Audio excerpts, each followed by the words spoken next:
놀라운 통계가 하나 있습니다. 한국기독교연구원이 발표한 자료에 따르면 한국 기독교인의 87%가 구약 성경을 끝까지 읽어본 적이 없다고 합니다. 구약이 신약의 4배 분량인데도 말이죠. 창세기는 몇 번 읽어봤지만 레위기에서 막히고 역대기에서 지루해지고 선지서에서 아예 포기하는 겁니다.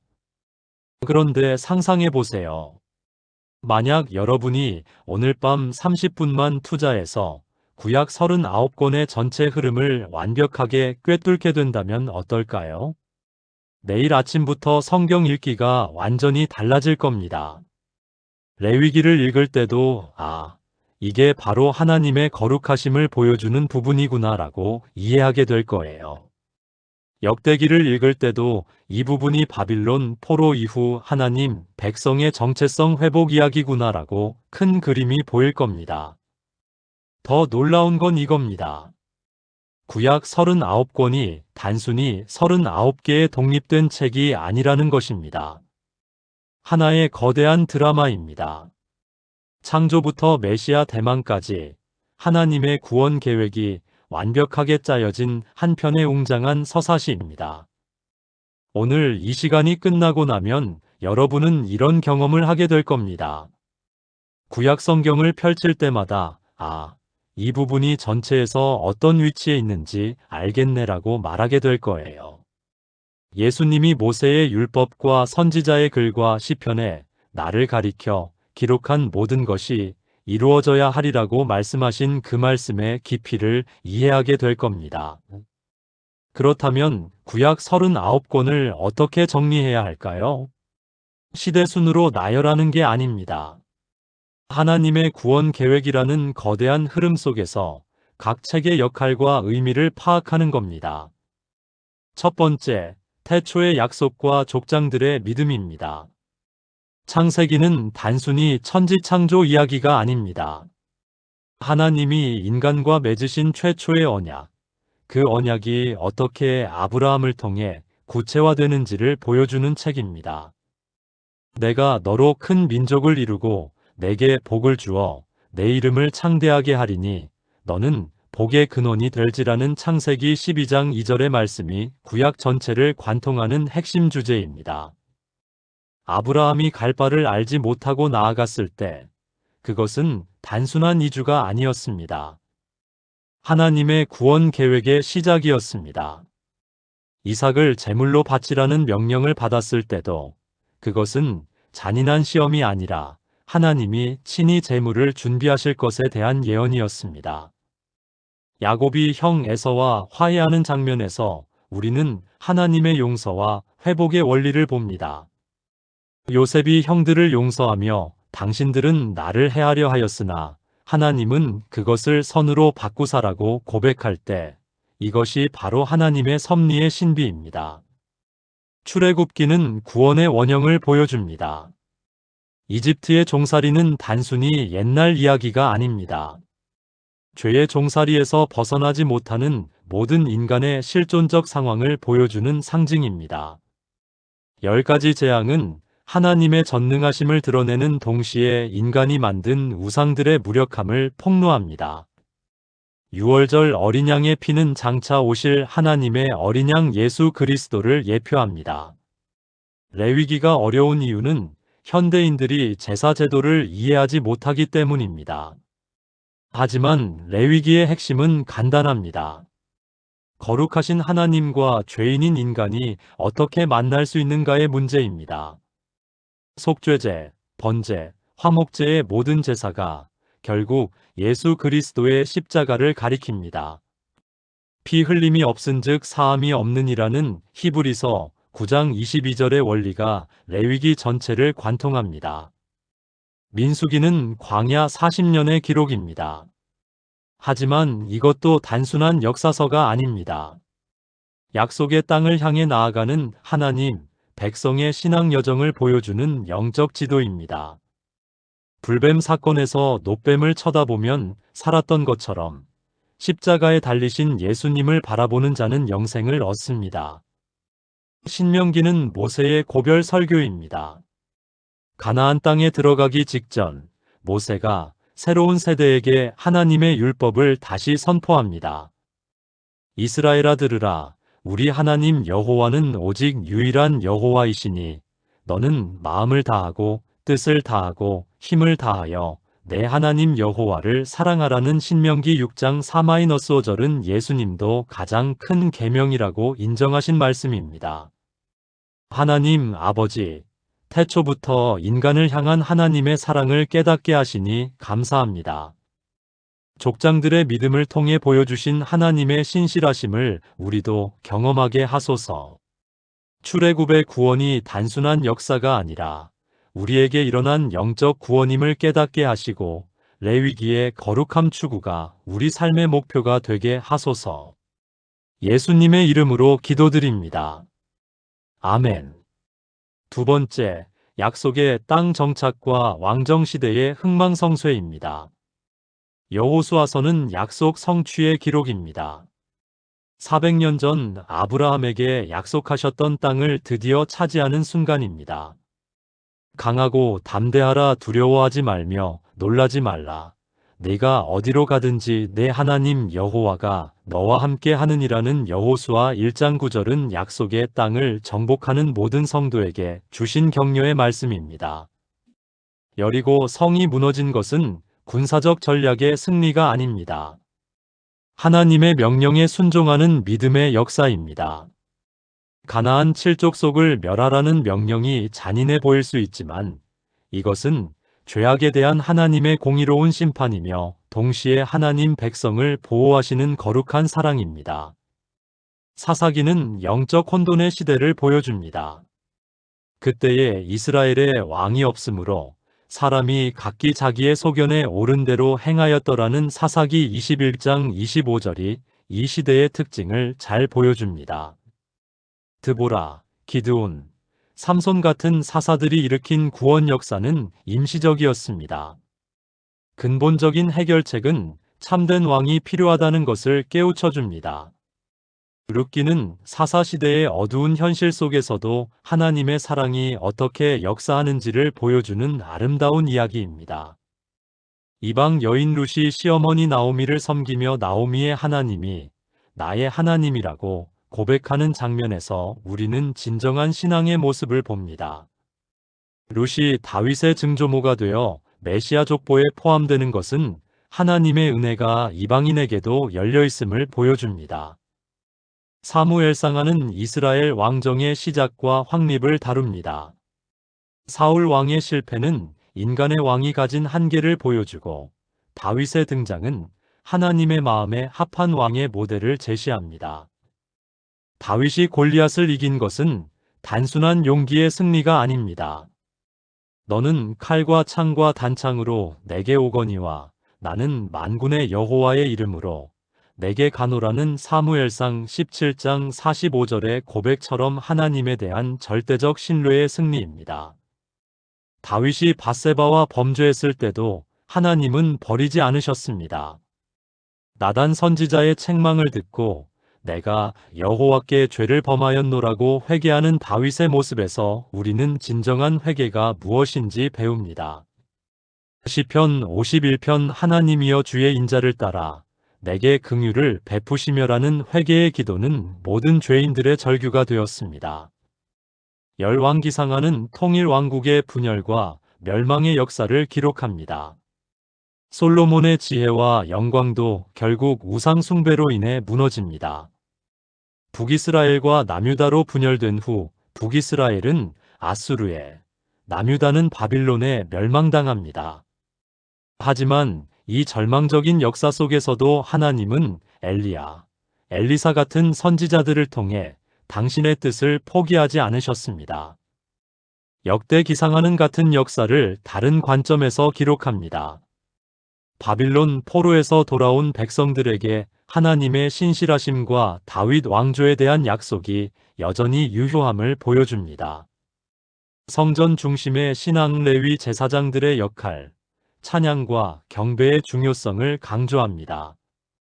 에스라와 느헤미야는 포로 귀환과 성전 재건, 성벽 재건의 기록입니다. 70년 포로 생활 후 하나님의 약속대로 예루살렘으로 돌아온 백성들이 어떻게 신앙 공동체를 재건했는지를 보여줍니다. 에스라의 말씀 봉독과 느헤미야의 기도하는 리더십은 오늘날 교회 회복의 모델이 됩니다. 에스더서는 페르시아 궁정에서 하나님의 섭리가 어떻게 역사하는지를 보여줍니다. 하나님의 이름이 한 번도 등장하지 않지만 전체 이야기는 하나님의 손길로 가득합니다. 내가 왕후의 자리를 얻은 것이 이때를 위함이 아닌지 누가 알겠느냐는 모르드게의 말은 하나님이 각자를 특별한 목적을 위해 부르셨다는 진리를 보여줍니다.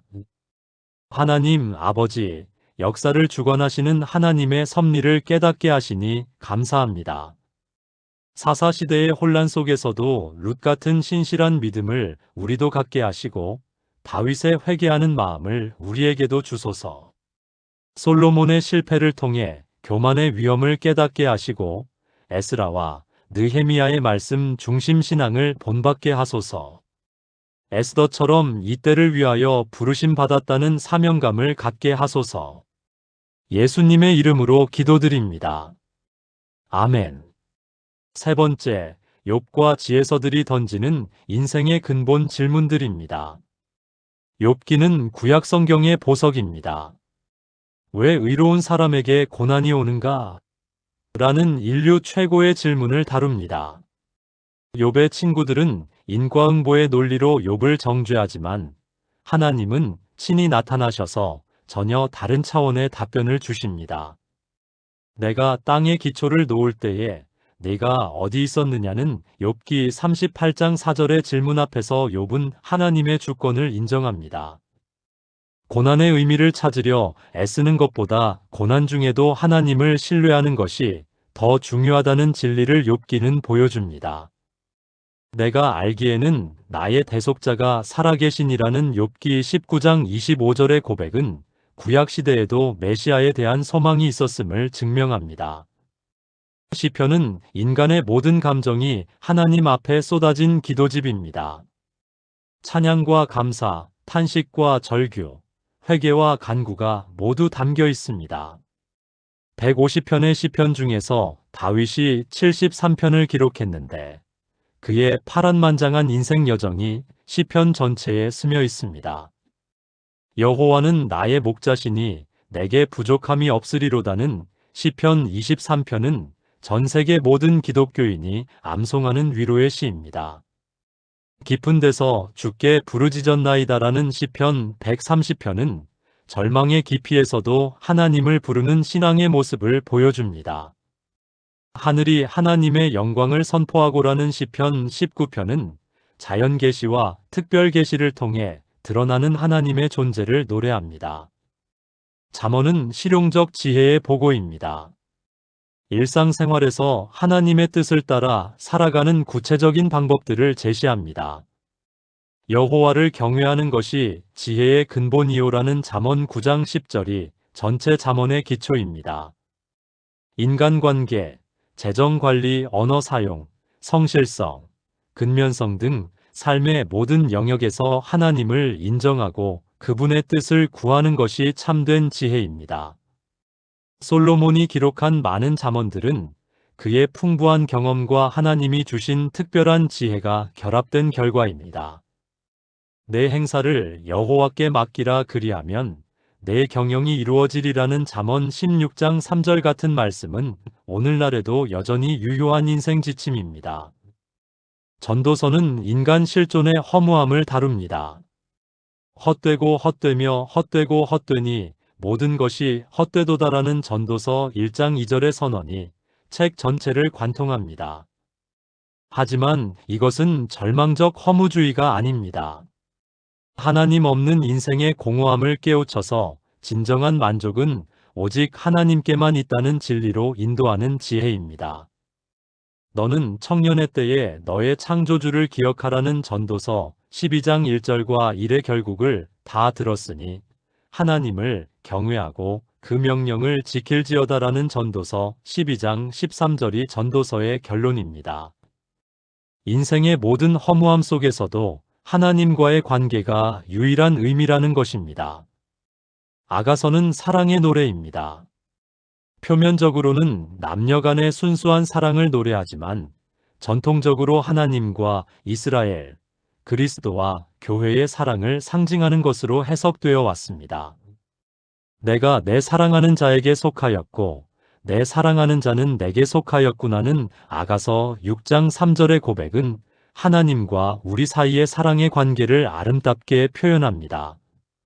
사랑에는 질투와 시기, 오해와 갈등도 있지만 결국 사랑은 모든 것을 이깁니다. 사랑은 죽음같이 강하고라는 아가서 8장 6절의 선언처럼 진정한 사랑은 어떤 어려움도 극복할 수 있습니다. 하나님 아버지, 욥의 고난을 통해 하나님의 주권을 깨닫게 하시고 시편의 기도를 통해 솔직한 마음을 하나님께 아뢰 수 있게 하소서. 잠언의 지혜로 일상을 살아가게 하시고 전도서의 깨달음으로 참된 만족을 하나님께서만 찾게 하소서. 아가서의 사랑으로 하나님과 우리 사이의 사랑을 더욱 깊이 체험하게 하소서. 예수님의 이름으로 기도드립니다. 아멘. 네 번째, 대선지서들이 전하는 심판과 구원의 메시지입니다. 이사야서는 구약의 복음서라고 불립니다. 66장의 구조가 성경 66권과 같고 40장부터는 위로와 구원의 메시지가 집중되어 있어서 신약 27권과 비례합니다. 이사야 53장의 고난받는 종의 노래는 예수 그리스도의 십자가, 죽음을 가장 명확하게 예언한 구약의 대표적인 메시아 예언입니다. 그가 찔림은 우리의 허물 때문이요. 그가 상함은 우리의 죄악 때문이라. 그가 징계를 받음으로 우리는 평화를 누리고 그가 채찍에 맞음으로 우리는 나음을 받았도다. 이 이사야 53장 5절의 말씀은 신약시대 사람들이 구약을 읽어도 예수님을 발견할 수 있게 해주는 놀라운 예언입니다. 이사야서의 또 다른 중요한 주제는 하나님의 거룩하심입니다. 거룩하다 거룩하다 거룩하다 만군의 여호와여라는 이사야 6장 3절의 스랍들의 찬양은 하나님의 본질을 보여줍니다. 이사야가 화로다 나여 망하게 되었도다라고 탄식한 것은 거룩하신 하나님 앞에서 죄인이 가져야 할 당연한 반응입니다. 하지만 이사야서는 절망으로 끝나지 않습니다. 수고하고 무거운 짐진 자들아, 다 내게로 오라는 마태복음 11장 28절의 예수님 말씀과 같은 초대가 이사야서 곳곳에 있습니다. 오라 우리가 서로 변론하자. 너희의 죄가 주홍 같을지라도 눈과 같이 희어질 것이오라는 이사야 1장 18절이 그 대표적인 예입니다. 예레미야서는 눈물의 선지자, 예레미야의 생애와 메시지를 담고 있습니다. 남유다의 마지막 시기, 바빌론 멸망이 임박한 절망적 상황에서 예레미야는 40년간 회개를 외쳤습니다. 백성들의 외면과 핍박 속에서도 하나님의 말씀을 전하는 예레미야의 모습은 모든 시대 하나님의 종들의 모델입니다. 너희는 내게 부르짖으며 와서 내게 기도하면 내가 너희를 들을 것이요. 너희가 온 마음으로 나를 찾고 찾으면 나를 만나리라. 예레미야 29장 12-13절의 약속은 바빌론 포로로 잡혀간 백성들에게 주신 희망의 메시지였습니다. 예레미야서 31장의 새 언약 예언은 신약시대의 복음을 미리 보여줍니다. 내가 그들의 마음에 나의 법을 두고 그들의 속에 기록하여 나는 그들의 하나님이 되고 그들은 내 백성이 되리라. 이 예언은 성령님이 우리 마음에 내주하시는 신약시대의 특권을 미리 보여준 것입니다. 예레미야 애가는 예루살렘 멸망을 슬퍼하는 애가입니다. 하지만 3장 22-23절에는 절망 중에도 포기하지 않는 믿음의 고백이 있습니다. 여호와의 자비와 긍휼이 무궁하심으로 우리가 진멸되지 아니함이니이다. 이것은 아침마다 새로우며 주의 성실이 크도소이다.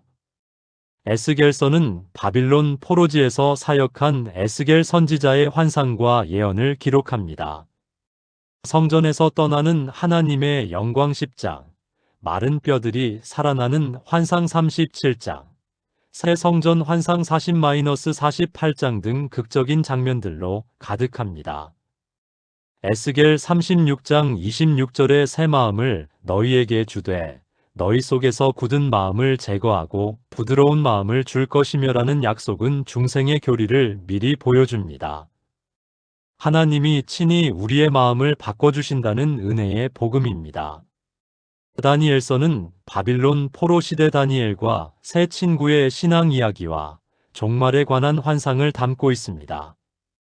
느부갓네살 왕의 금신상 앞에 절하지 않은 사드락, 메삭, 아벳느고의 신앙 사자굴에 던져진 다니엘의 기도 생활은 절대 타협하지 않는 믿음의 모범을 보여줍니다. 왕이여, 우리가 섬기는 하나님이 우리를 극렬히 타는 풀무불 가운데서 능히 건져내시겠고 왕의 손에서도 건져내시리이다. 그리 아니하실지라도 왕이여, 우리가 왕의 신들을 섬기지도 아니하고 왕이 세우신 금신상에게 절하지도 아니할 줄을 아옵소서. 다니엘 3장 17-18절의 이 고백은 결과를 하나님께 맡기고 순종하는 절대 신앙의 모델입니다. 하나님 아버지, 이사야서의 메시아 예언을 통해 예수님을 더욱 깊이 알게 하시고 예레미야의 눈물로 죄에 대해 회개하게 하소서.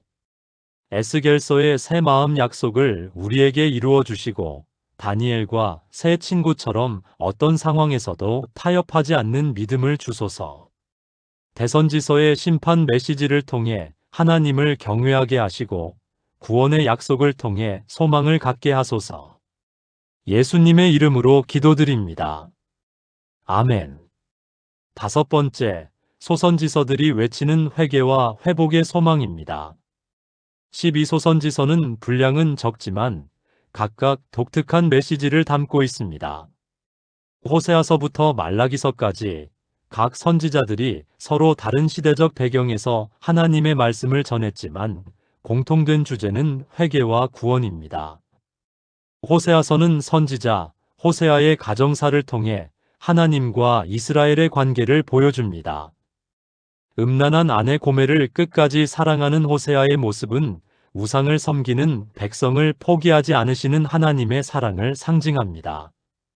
내가 어찌 너를 놓겠느냐, 에브라임이여, 내가 어찌 너를 버리겠느냐, 이스라엘이여라는 호세아 11장 8절의 하나님의 탄식은 죄인을 향한 하나님의 마음을 보여줍니다. 요엘서는 메뚜기 재앙을 통해 마지막 때의 심판을 예언하면서도 너희는 마음을 찢고 옷을 찢지 말고 여호와께로 돌아올지어다라고 회개를 촉구합니다. 요엘 2장 28절에 내가 내 영을 만민에게 부어주리니라는 약속은 오순절 성령 강림으로 성취되었습니다. 아모스서는 사회 정의를 강조합니다. 공법을 물같이 정의를 하수같이 흘릴지로다라는 아모스 5장 24절은 진정한 신앙은 사회 정의로 나타나야 한다는 것을 보여줍니다. 종교적 의식보다 정의로운 삶을 더 중요하게 여기시는 하나님의 마음을 알 수 있습니다. 오바댜서는 에돔에 대한 심판을 다룹니다. 야곱의 형 에서의 후손인 에돔이 유다가 바빌론에 멸망당할 때 오히려 도운 것에 대한 하나님의 진노입니다.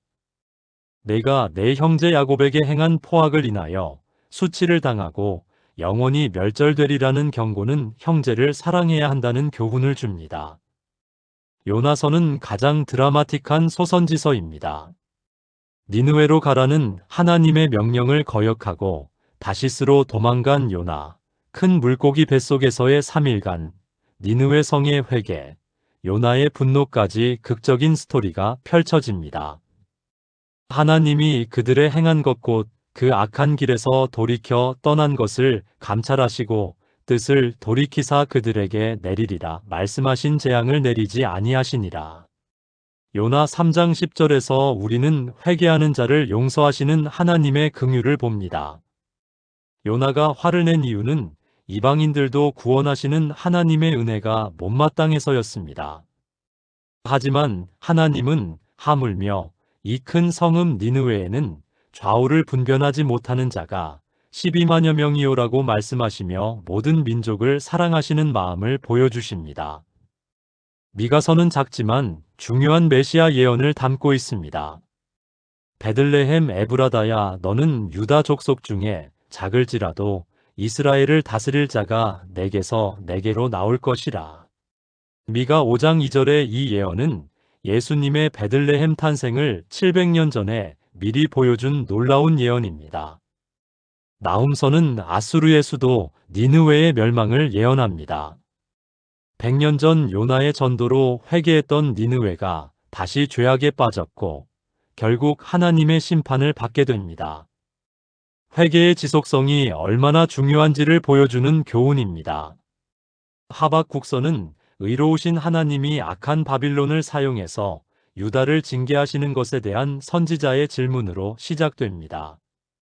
의인은 믿음으로 말미암아 살리라는 하박국 2장 4절은 바울이 로마서에서 인용한 이신득이의 핵심 구절입니다. 이해할 수 없는 상황에서도 하나님을 믿음으로 의지하는 것이 의인의 삶의 방식입니다. 스바냐서는 여호와의 날에 대한 경고와 동시에 회복의 소망을 전합니다. 여호와 내 하나님이 너의 가운데 계시니 그는 구원을 베푸실 전능자시라는 스바냐 3장 17절의 약속은 절망적 상황에서도 하나님이 함께 하신다는 위로를 줍니다. 학개서는 성전 재건을 촉구합니다. 바빌론 포로에서 돌아온 백성들이 자신들의 집은 꾸미면서 하나님의 성전은 황무하게 버려둔 것을 책망합니다. 너희가 먹어도 배부르지 못하며 마셔도 만족하지 못하며라는 학개 1장 6절은 하나님을 우선순위에서 밀어낸 삶의 공허함을 보여줍니다. 스가랴서는 환상과 예언으로 가득한 묵시문학적 성격이 강합니다. 만군의 여호와가 말하노라, 이는 힘으로 되지 아니하며 능력으로 되지 아니하고 오직 나의 영으로 되느니라는 스가랴 4장 6절은 인간의 노력이 아닌 하나님의 영으로만 가능한 영적 사역의 원리를 보여줍니다. 말라기서는 구약 성경의 마지막 책입니다. 하나님의 사랑에 대해 의심하는 백성들에게 내가 야곱은 사랑하고 에서는 미워하였다고 선언하시며 하나님의 변하지 않는 사랑을 강조합니다.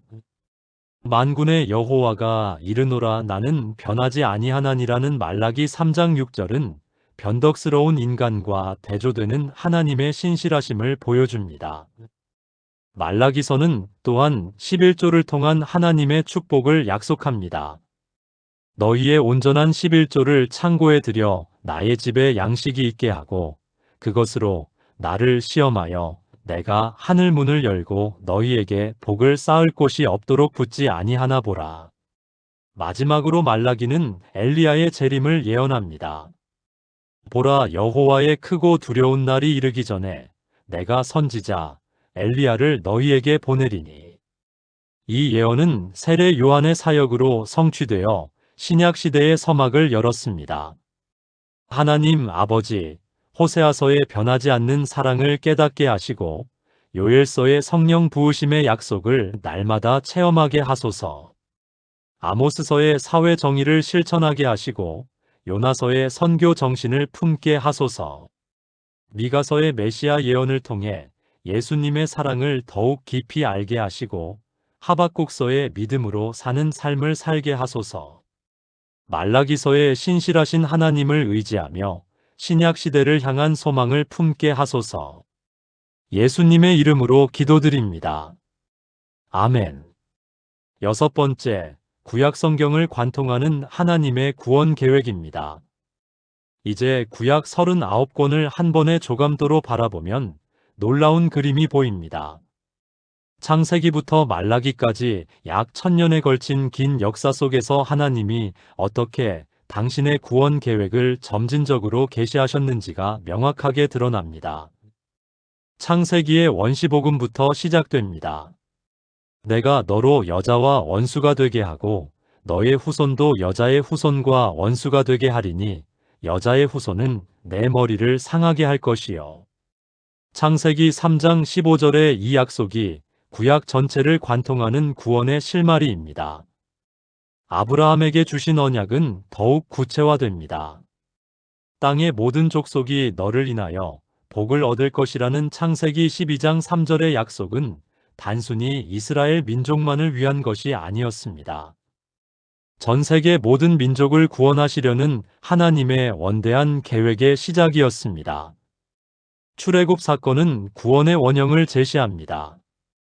이집트의 종살이에서 해방되어 약속의 땅으로 향하는 여정은 죄의 종살이에서 벗어나 천국을 향해 나아가는 모든 성도의 영적 여정을 상징합니다. 유월절 어린 양의 피로 죽음을 면하게 된 것은 하나님의 어린 양 예수님의 보혈로 영원한 생명을 얻게 되는 것을 미리 보여준 것입니다. 율법은 죄를 깨닫게 하는 몽학 선생의 역할을 합니다. 10계명과 613개의 세부 율법들은 인간이 스스로의 의로움으로는 하나님 앞에 설 수 없다는 것을 철저하게 증명합니다. 레위기의 복잡한 제사 제도는 죄 문제의 심각성과 동시에 하나님이 친히 해결 방법을 제시하셨다는 것을 보여줍니다. 다윗 언약은 메시아 대망의 구체적 틀을 제공합니다. 내 집과 내 나라가 내 앞에서 영원히 보존되고 내 위가 영원히 견고하리라는 사무엘하 7장 16절의 약속은 영원한 왕 메시아에 대한 예언입니다. 다윗의 후손으로 오실 메시아가 영원한 나라를 세우실 것에 대한 하나님의 언약입니다. 선지자들의 메시아 예언들은 더욱 구체적입니다. 이사야 7장 14절의 처녀가 잉태하여 아들을 낳을 것이요. 이사야 9장 6절의 한 아기가 우리에게 낳고 한 아들을 우리에게 주신 바 되었는데 미가 5장 2절의 베들레헴. 에브라다야 등은 예수님의 성육신을 놀라울 정도로 정확하게 예언했습니다. 특히 이사야 53장의 고난받는 종의 노래는 예수님의 십자가, 죽음을 마치 눈으로 보듯 생생하게 묘사했습니다. 그는 실로 우리의 질고를 지고 우리의 슬픔을 당하였거늘부터 시작해서 그가 자기 영혼에 수고한 것을 보고 만족하게 여길 것이라까지 예수님의 대속적 죽음과 부활의 의미가 완벽하게 예언되어 있습니다. 예레미야의 새 언약 예언은 신약 시대의 본질을 미리 보여줍니다. 내가 그들의 마음에 나의 법을 두고 그들의 속에 기록하여라는 예레미야 31장 33절의 약속은 성령님이 우리 안에 내주하셔서 하나님의 뜻을 깨닫게 하시는 신약의 특권을 예언한 것입니다. 에스겔의 새 마음 약속도 중생의 교리를 미리 보여줍니다. 새 마음을 너희에게 주되 너희 속에서 굳은 마음을 제거하고 부드러운 마음을 줄 것이며라는 에스겔 36장 26절은 하나님이 친히 우리의 마음을 바꿔주신다는 은혜의 복음을 구약시대에 이미 계시하신 것입니다. 다니엘의 70일의 예언은 메시아의 오실 때를 구체적으로 제시했습니다. 기름 부음을 받은 자가 끊어져 없어질 것이며라는 다니엘 9장 26절의 예언은 예수님이 십자가에서 죽으실 것을 미리 보여준 것입니다. 요엘의 성령 부으심의 약속은 오순절로 성취되었습니다. 내가 내 영을 만민에게 부어주리니라는 요엘 2장 28절의 약속이 사도행전 2장에서 현실이 되었습니다. 말라기의 엘리야, 재림 예언은 세례 요한으로 성취되어 신약 시대의 문을 열었습니다. 보라, 여호와의 크고 두려운 날이 이르기 전에 내가 선지자 엘리야를 너희에게 보내리니라는 말라기 4장 5절의 약속이 세례 요한의 사역으로 성취되었습니다. 이렇게 구약 39권은 단순히 39개의 독립된 책이 아닙니다. 하나님의 구원 계획이라는 거대한 드라마의 각 장면들입니다. 창조부터 타락, 언약부터 율법, 왕정부터 포로, 귀환부터 대망까지 모든 것이 예수 그리스도를 향해 수렴됩니다. 예수님이 모세의 율법과 선지자의 글과 시편에 나를 가리켜 기록한 모든 것이 이루어져야 하리라고 말씀하신 것은 바로 이런 의미입니다. 구약의 모든 내용이 예수님을 증거한다는 것입니다. 하나님 아버지, 구약 39권을 통해 보여주신 하나님의 구원 계획을 깨닫게 하시니 감사합니다. 창세기의 원시복음부터 말라기의 메시아 대망까지 모든 것이 예수님을 가리키고 있음을 알게 하소서. 구약의 모든 예언과 예표가 예수님 안에서 성취되었음을 믿고 신약 시대를 사는 우리에게 주신 특권을 감사하며 살게 하소서. 예수님의 이름으로 기도드립니다. 아멘. 7번째, 구약 성경이 오늘 우리에게 주는 실제적인 메시지입니다. 구약 성경을 단순히 옛날 이야기로 읽으면 안 됩니다. 바울은 고린도전서 10장 11절에서 그들에게 일어난 이런 일들은 거울이 되고 또한 말세를 만난 우리의 경계로 기록하였느니라고 말했습니다. 구약의 모든 사건과 인물들이 오늘 우리의 신앙생활에 직접적인 교훈을 준다는 의미입니다. 아브라함의 믿음은 우리에게 순종의 본을 보여줍니다. 갈 바를 알지 못하고 나아간 아브라함처럼 우리도 하나님의 인도하심을 신뢰하며 나아가야 합니다. 이삭을 번제로 드리라는 명령 앞에서도 순종한 아브라함의 믿음은 우리에게 하나님이 친히 준비하실 것을 믿고 순종하라는 교훈을 줍니다. 야곱의 변화는 우리에게 회개와 변화의 가능성을 보여줍니다. 속이는 자 야곱이 하나님과 씨름한 후 이스라엘로 변화된 것처럼 우리도 하나님과의 만남을 통해 근본적으로 변화될 수 있습니다. 야복 강가에서의 한밤중 씨름은 모든 성도가 거쳐야 할 영적 전환점을 상징합니다. 요셉의 삶은 고난 중에도 하나님의 섭리를 신뢰하는 믿음을 보여줍니다. 형들의 시기로 팔려가고 보디발의 아내의 유혹으로 감옥에 갇혔지만 끝까지 신앙을 지켰습니다. 당신들은 나를 해하려 하였으나 하나님은 그것을 선으로 바꾸사라는 고백은 모든 시련을 하나님의 선하신 뜻으로 받아들이는 믿음의 모델입니다. 모세의 리더십은 오늘날 모든 지도자들에게 교훈을 줍니다. 떨기나무 앞에서 나는 누구관대라고 겸손했던 모세가 하나님의 부르심을 받고 위대한 지도자가 된 것은 인간의 능력이 아닌 하나님의 능력으로 가능했습니다. 금송아지 사건 후 백성들을 위해 자신의 생명까지 내놓고 중보기도한 모세의 심정은 모든 목회자와 리더들이 본받아야 할 모습입니다. 다윗의 신앙은 우리에게 하나님의 마음에 합한 삶이 무엇인지 보여줍니다. 골리앗을 이길 때도 전쟁은 여호와께 속한 것이라고 고백했고 밧세바와 범죄했을 때는 철저히 회개했습니다. 사울 왕을 죽일 기회가 있었지만 여호와의 기름 부음 받은 자라며 손대지 않은 것은 하나님의 권위를 인정하는 순종의 모습입니다. 솔로몬의 지혜는 우리에게 참된 지혜가 무엇인지 가르쳐 줍니다. 여호와를 경외하는 것이 지혜의 근본이라는 잠언의 교훈처럼 모든 지식과 지혜의 출발점은 하나님을 인정하는 것입니다.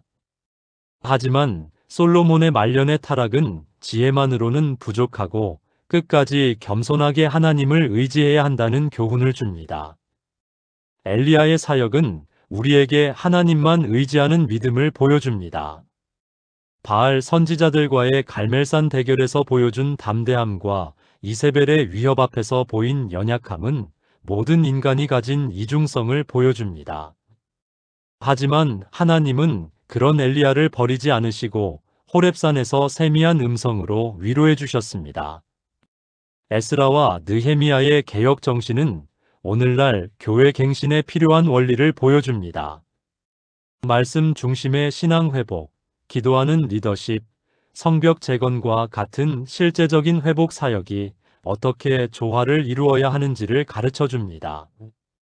에스라의 말씀 봉독과 느헤미야의 기도 생활은 말씀과 기도가 균형을 이룬 영성의 모델입니다. 욥의 고난은 우리에게 시련의 의미를 깨우쳐 줍니다. 고난의 이유를 찾으려 애쓰기보다 고난 중에도 하나님을 신뢰하는 것이 더 중요합니다. 내가 알기에는 나의 대속자가 살아계시니라는 욥의 고백은 절망적 상황에서도 포기하지 않는 믿음의 모습입니다. 시편의 기도들은 우리에게 하나님과의 솔직한 교제가 무엇인지 보여줍니다. 찬양과 감사뿐만 아니라 탄식과 절규도 하나님께 아뢰 수 있다는 것을 가르쳐 줍니다. 깊은 데서 주께 부르짖었나이다라는 시편 130편의 고백처럼 어떤 상황에서도 하나님을 부를 수 있습니다. 선지자들의 메시지는 우리에게 시대적 사명을 깨우쳐 줍니다. 이사야의 내가 여기 있나이다 나를 보내소서라는 자원하는 마음, 예레미야의 나는 아이라 말할 수 없나이다라는 겸손, 에스겔의 환상적 사역, 다니엘의 타협하지 않는 신앙 등은 각각 다른 형태의 하나님의 종의 모습을 보여줍니다. 무엇보다 구약 성경이 우리에게 주는 가장 큰 메시지는 하나님의 신실하심입니다. 아브라함에게 약속하신 것을 이삭과 야곱을 거쳐 이스라엘 민족으로 이루어 주셨고, 다윗에게 약속하신 영원한 왕조를 예수님을 통해 성취하셨습니다. 출애굽의 구원, 가나안 정착, 바빌론 포로에서의 해방 등 모든 약속을 신실하게 지키신 하나님은 오늘날 우리에게 하신 약속도 반드시 지키실 것입니다. 또한 구약 성경은 우리에게 하나님의 거룩하심과 공의를 가르쳐 줍니다. 죄에 대해서는 반드시 심판하시지만 회개하는 자에게는 용서를 베푸시는 하나님의 성품을 일관되게 보여줍니다. 소돔과 고모라의 멸망, 홍수 심판, 바빌론 포로 등은 죄의 결과가 얼마나 참혹한지를 보여주지만 노아의 구원, 아브라함의 중보기도, 니느웨의 회개 등은 하나님의 긍휼을 보여줍니다. 마지막으로 구약 성경은 우리에게 메시아에 대한 소망을 심어줍니다. 창세기 3장 15절의 원시복음부터 말라기 4장의 엘리야, 재림 예언까지 모든 것이 오실 메시아를 가리킵니다.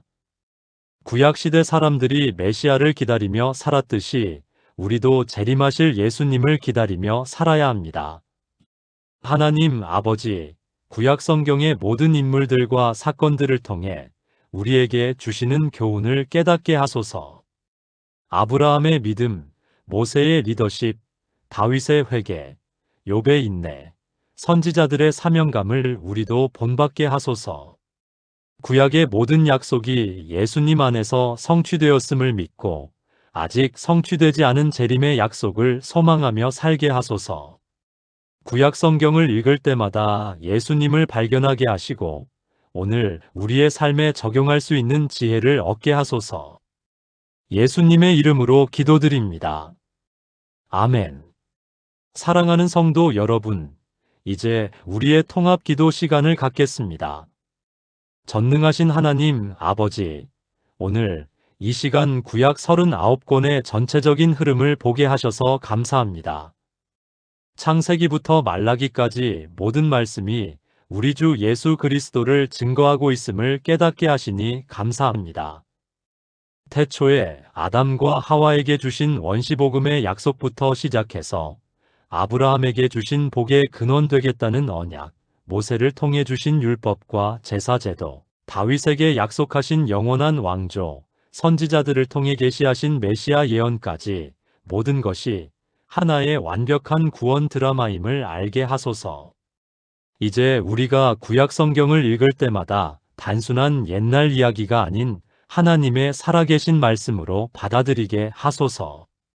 족장들의 믿음을 통해 순종의 의미를 배우고 출애굽의 구원을 통해 영적 해방의 기쁨을 맛보고 광야의 훈련을 통해 연단의 필요성을 깨닫게 하소서. 왕들의 흥망성쇠를 통해 교만의 위험과 겸손의 중요성을 배우고 선지자들의 메시지를 통해 회개와 개혁의 필요성을 깨닫게 하소서.